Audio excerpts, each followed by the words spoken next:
Alright, to all the Jeepers out there, if you love Jeeps, you own a Jeep, today's video is for you. Today we're talking about mounting docks. You know, those bars that go over your dash to allow you to mount things like your phones, tablets, GoPros, your toddler. There are a ton of options out there, and today we're going to be comparing two of them. The first one is the beloved e-dock from Vector Off-Road. Their e-dock is super popular. A lot of people run them. They've been in the game for a while. In fact, some of you are probably watching this right now because you've been considering the Vector Off-Road dock and want to kind of compare it to whatever else is out on the market. I'm not sponsored by Vector Off-Road. I bought their e-dock a long time ago, one of the first few mods I did on the Jeep, and I have loved it. The second dock is from a company called Anvil Overland. A lot of you may or may not have heard of them. Smaller company, mom and pop, great guys over there. They had reached out to me wanting to see if I would be willing to test out their dock and give them my thoughts. They weren't expecting any content. They weren't expecting any videos. They've been reaching out to a bunch of different overlanders and off-roaders trying to get feedback on their products, which I think is awesome. I love when a company reaches out to the community that they're in to get feedback to help them improve their products versus other companies who see something trending and then just copies the product completely and bypasses all the research and development that was put into it. Companies like that, y'all are thieves and you know it. So we're going to take both of these docks, pit them against each other, and make some comparisons. I want to compare things like price point, build quality, accessory support, like what kind of different accessories you can get for each one, and finally installation. How easy is it to install each of these docks into your Jeep? Now I will say that it won't matter what kind of Jeep you own, whether you own a TJ, a JK, JL, Gladiator. These guys make docks for those specific vehicles, so this video pretty much applies to all of you. Nothing changes except for the install. I know that with the Anvil Overland system, that one mounts up to the JL, and the Gladiator is different than the JK, and I own a JK, so how I install mine may not necessarily apply to you.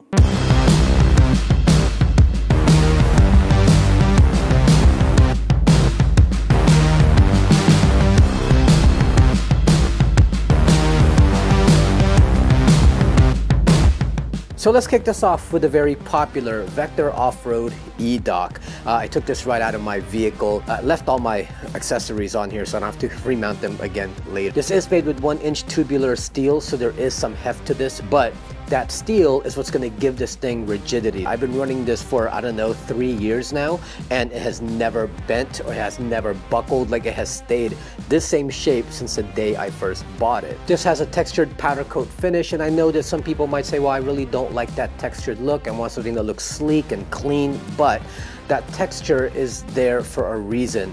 It helps to grip all of these clamps that you put on there. Like, you could tug at this, you can pull it, and it's not gonna move. It's gonna stay rigid even when you're going off-road and you're going through a bunch of bumps.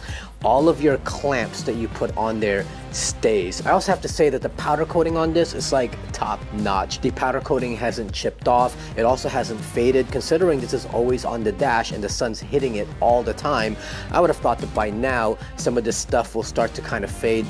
It still looks just as good as it did since day one. It only comes in one color, which is black. It's fine by me because that's the color I wanted, but for the rest of you who might want to do like a color theme inside your Jeep, well, they only have black. You can, however, get different arms from 67 Designs that have different colors on them, and you can theme it out that way.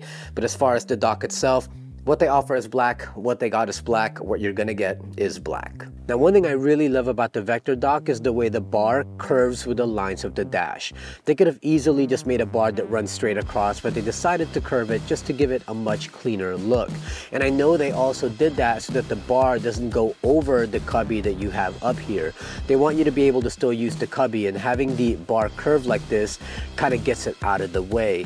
As a bonus, they also added another bar that goes around the cubby so that you have even more mounting options without impeding the usage of it. And that's key for me because the mounting points at the front is perfect for anything that I want closer to me, like my phone, my tablets, or even my mirrorless camera. But the mounting points in the back, that's where I like to put my GoPro because it's closer to the windshield and gives me a wider view out the window. Now, installation of the vector dock is probably going to be one of the easiest installs you'll ever do. I don't even think it'll take you 5 minutes. It just attaches to existing holes that are already on your dash. So you have one right there and you attach a spacer, and then the vector dock bolts onto that spacer. You have another one on the other side over there, and then you have a bolt in the middle of your cubby. The only downside I could think of when it comes to the vector dock is that it doesn't go all the way to the very ends. There is a gap between the A-pillar and where the dock starts. Now, that's not been an issue for me because I've never needed to mount anything in the corners of my windshield, but for some of you who might want to, this might be a deal breaker. Personally, for me, everything I need is here in the middle, so this dock could actually stop where we mount it, and I'd be totally fine with that.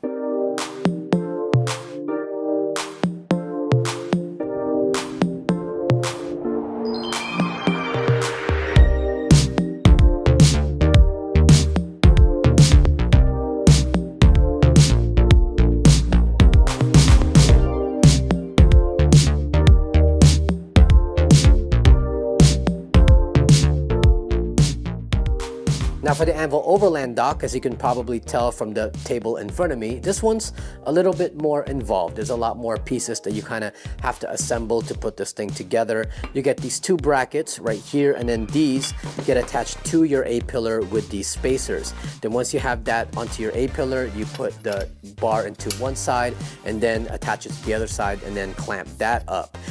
This is made of aluminum, so it's super duper light compared to the vector dock, which is made of steel.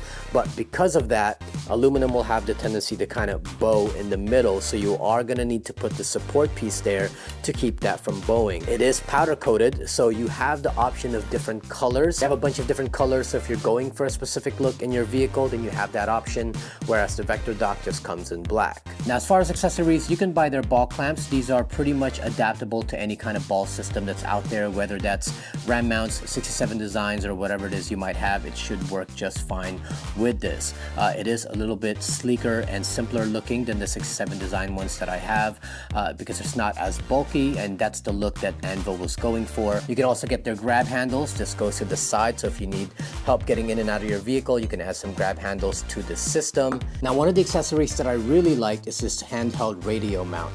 So you have this mount and it has this Jeep grill kind of motif to it, which is a nice touch.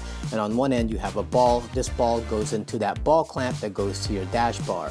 But these grills are not just there for aesthetics. It actually helps hold your handheld in place because the clips on these handhelds will just lock in to one of those slots. This thing is not moving. So for those of you that have handhelds and want them within reach and in sight, this is a great accessory to add to your dash bar. Now the Anvil dock, the install for this is a little bit more involved.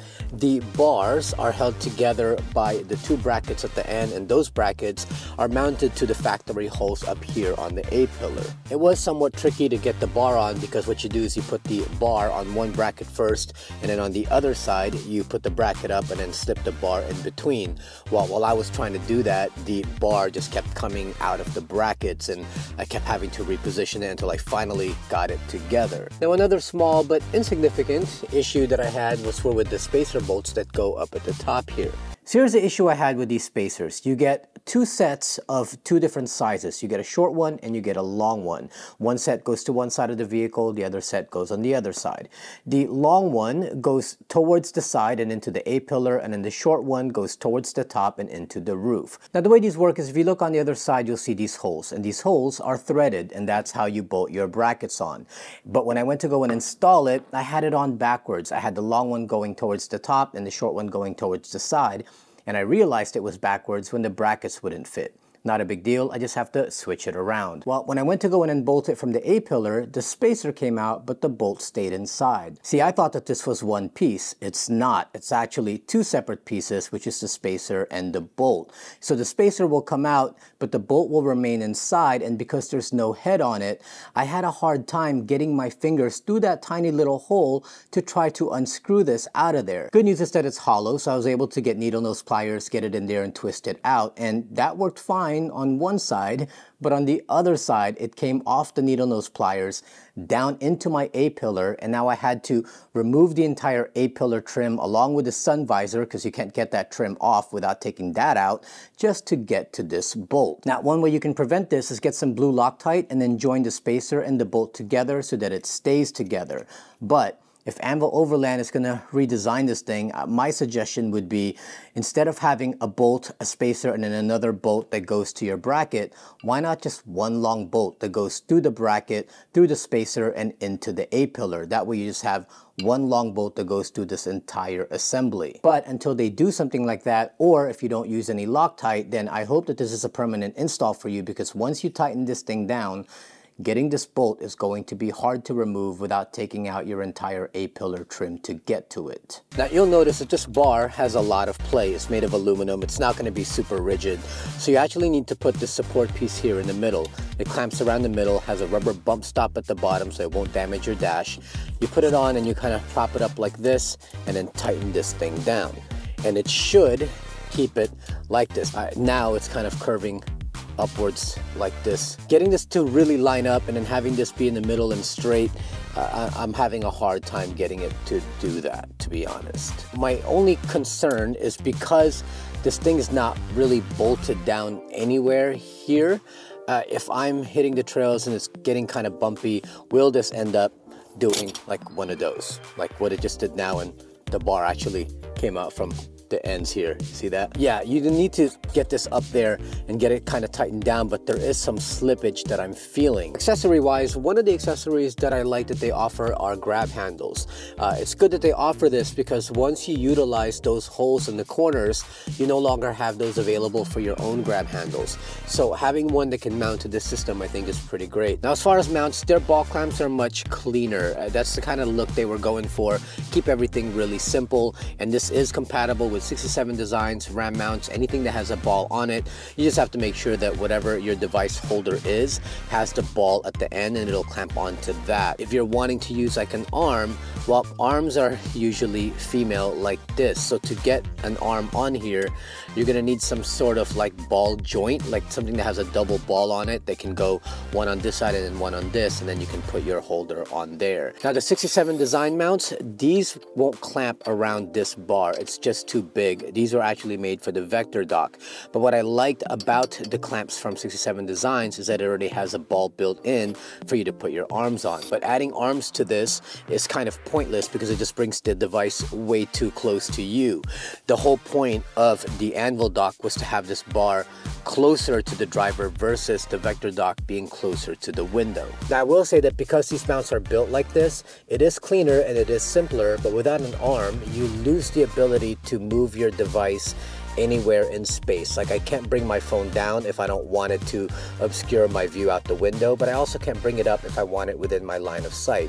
Same thing with like my GoPros or my cameras. It basically will stay within this field here. You are limited basically to only a couple of options going left and right and up and down. So let's do some comparisons price-wise, without any of the mounts or clamps or any of the holders for your devices, just the dock itself. The Vector Off-Road E-Dock comes in at $169.99. For the holidays, it's currently on sale for $159.99, so you'll save yourself about $10 there.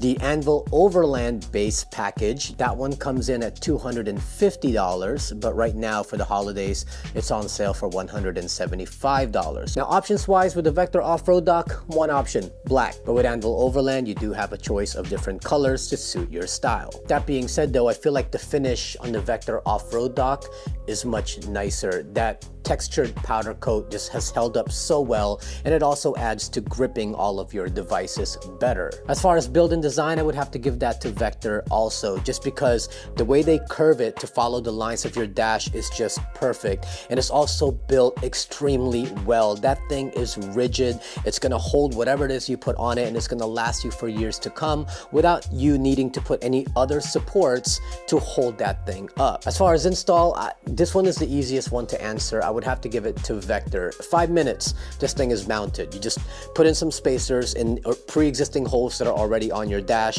and then put the dock on those spacers and then bolt in the middle, and then you are pretty much done.